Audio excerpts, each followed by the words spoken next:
Ladies and gentlemen, please welcome William Rickert, co-chair of Teachers College Board of Trustees. Good morning. As co-chair of the Board of Trustees, along with my colleague Jack Hyland, I have the honor of officially opening today's ceremony. On behalf of the entire community of TC, I welcome you to the 2016 Masters Ceremony. It is now my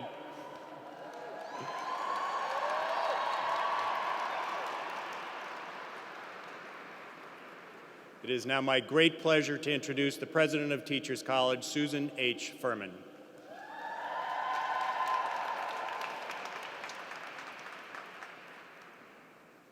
Good morning.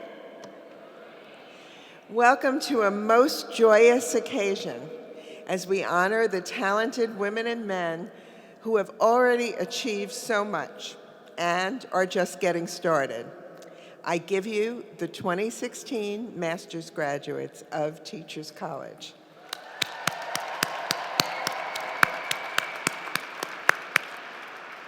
Congratulations, graduates. You made it. Yay! Congratulations as well to those who helped you make it to this day, our outstanding faculty and dedicated staff. And let's all show our appreciation to your families and partners for their love, encouragement, and support.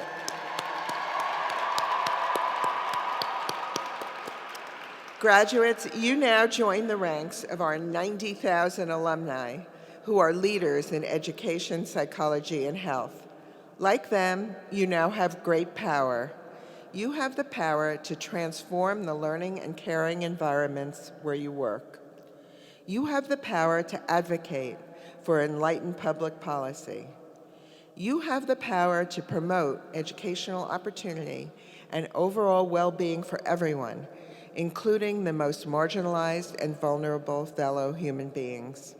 And like them, you are dedicating your lives and careers to the pursuit of social justice, a TC tradition that literally goes back to our founder, Grace Hoadley Dodge. It was her vision to establish a college that would prepare teachers to work with immigrant students and their families who had recently fled poverty, war, and prejudice, and were still encountering bias and penury.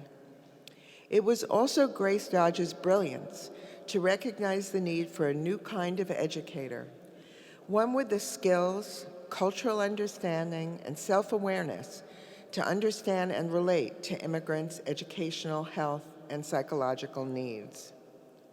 Thanks to Grace Dodge, Teachers College quickly became a force for increasing educational opportunity and upward mobility in New York City and soon throughout the nation and the world. TC's commitment to social justice that began with Grace Dodge has grown ever since through the work of so many faculty and alumni, from John Dewey and Maxine Green to Edmund Gordon, and right down to the faculty and graduates assembled here today. But now, our work in social justice takes on renewed urgency. For all the progress and landmark achievements we've made, America in 2016 is still confronted by the stubborn persistence of racism and growing inequities in education, health, and economic opportunity. The current manifestations of intolerance are seen in so many distressing events and phenomena. The contamination of drinking water in Flint, Michigan, the mass incarceration of young Black men, the widening disparities in high school graduation rates, income, health, and life expectancy, the mounting death toll of unarmed people of color at the hands of police in various cities, and of course, the continued repercussions of racial, religious, gender, and gender identity prejudice that are evident in political dialogue. And who among us could ignore tragic global consequences of intolerance, violent conflict, and the worst refugee crisis since the end of World War II. UNICEF recently reported that 75 million school-age children around the world are in desperate need of educational support. Graduates, we're living in perilous times. And yet, I've been inspired by the many ways you and our faculty have risen to the challenges of these times. First, you've helped the college become a more effective agent of social justice. Working with the Student Senate and Students for Quality Education, you've called on TC to facilitate more robust discussions on race, gender, and class. You have advanced the Civic Participations Project's mission of making available new knowledge in the service of greater forms of inclusion for those who've been marginalized, oppressed, or excluded. And through your participation in the Racial Literacy Roundtable series, you have helped to raise awareness of the need to recognize and counter the biases of race, class, and privilege to which none of us is immune. The second way that you've advanced social justice at TC has been through your contributions to innovative faculty-driven initiatives. For example, some of you have brought your talents, dedication, and passion for social justice to quantifying and fighting the damaging impact of microaggressions. Others have advanced the mission of TC's Sexuality, Women, and Gender Project, housed in Counseling and Clinical Psychology. This exciting initiative promotes the needs of LGBTQ individuals and women by bringing cutting-edge research to bear on professional practice in schools, health facilities, and community organizations. Some of you have excelled in our new program in Latino mental health, the only program in New York City that offers culturally appropriate training in delivering mental health services in Spanish to Latinos. Some of you have worked in our Global Mental Health Lab, which is a world leader in bringing quality mental health services and hope to communities and nations afflicted by war, pandemic, natural disaster, and dislocation, including in Lebanon, Jordan, Haiti, and Colombia. Quite a number of you have contributed to TC's work in the policy arena, from the campaign to bring greater equity in the distribution of financial and educational resources to public schools, to a landmark report on integration that shows the benefits of having early childhood schools and classrooms that are racially, socioeconomically, and ethnically diverse. Some of you have made important contributions to TC's pioneering work in movement science, fields that today more than ever before bear directly on issues of equity for the poor, for students of color, and for students with physical and learning disabilities. As cuts in school budgets increasingly targeted physical education, researchers at TC have provided powerful evidence of the benefits of physical activity on the brain, as well as its importance in combating obesity, diabetes, and other health challenges that hit low-income communities especially hard. And many of you were instrumental in the success of a project that is making great contributions to TC, the organization of more than 60 courses across the college into a race, ethnicity, and intercultural understanding curriculum map.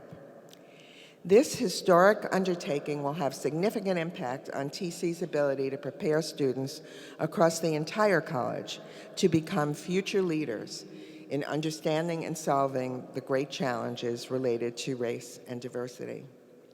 The third way you've advanced social justice has been in your individual work.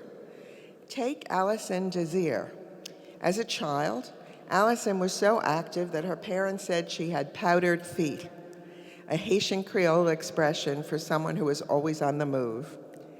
Just a few years ago, though, Allison found herself at a standstill, searching for a job and coping with the news that her father was seriously ill. She took up long-distance running and realized that she was learning a lot about the connections between physical and mental health. Anxious to use her discovery to help others, Allison chose TC's Counseling Psychology program because it emphasizes both social justice and multicultural competence. Now Allison's powdered feet are on the move once again.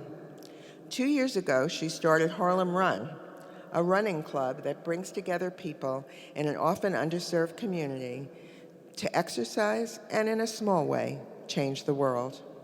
Harlem Run now draws hundreds of participants on its twice-weekly runs through the neighborhood and has become a national demonstration of the power of combining mental health and fitness interventions, particularly in low-income communities of color with high incidences of diabetes and other chronic health issues.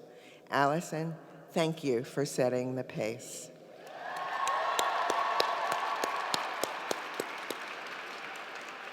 Then there's Rakshinda Khan. While working with English language learners in Harlem and Washington Heights nearly a decade ago, Rakshinda began expanding her understanding of the population of students she wants to reach. On a whim, she enrolled in a deaf education class and found herself powerfully drawn to the learning community of the deaf and hard of hearing, and excited about contributing to a world in which relatively small numbers of hearing people have played a significant role. After volunteering with the New York Society for the Deaf and taking a summer course at a world-famous Gaudelet University in Washington, D.C., Rakshinda knew she wanted to broaden her teaching repertoire to this other population of students. So she enrolled at Teachers College in one of the nation's oldest programs serving the deaf and hard of hearing. Here she says she found a nurturing and supportive learning community, connecting classroom experiences to the real world. During an internship at the Lexington School for the Deaf in Queens, Rakshinda made good use of the TC workshop model taught in American Sign Language. But perhaps most importantly, Rakshinda grew to understand the deaf and hard of hearing as a larger cultural community in which students embrace their identity and hold sign language as their primary means of expression and not as a substitute for the spoken word.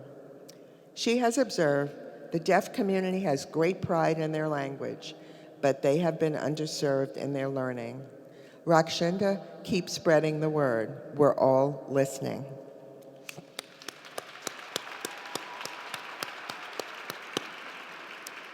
And we're all excited about what will come next for all of you. Graduates, the important work that you're doing in pursuit of social justice is very much at the core of what makes TC great. In this very large room are psychologists who will develop systems to provide continuing support for the millions of people worldwide who could be living for years as refugees, enabling them to carry on their lives and build a brighter future. Others among you will help shape and set policies that could once and for all end disparities in access to quality education and health care that have penalized generation after generation of low-income Americans and people of color. A number of you will build on TC's legacy of groundbreaking research on the brain, work that has ranged from shedding new light on poverty's damaging consequences to creating more effective and affordable strategies to help those afflicted with movement disorders, such as cerebral palsy and Parkinson's. Or perhaps you'll extend our work in bringing the gift of speech to children in schools ranging from New York City to Africa. But all of you will have a hand in changing the trajectories of the lives of the people you touch for the better, and they will change you. Why? Because your quest for social justice is more than a resolve to confront what's wrong in our society and make it right. It's also a summons for you to continue to deepen your knowledge and your understanding of all the lives you touch, their cultures, their experiences, their realities, so you can work with them to achieve brighter futures.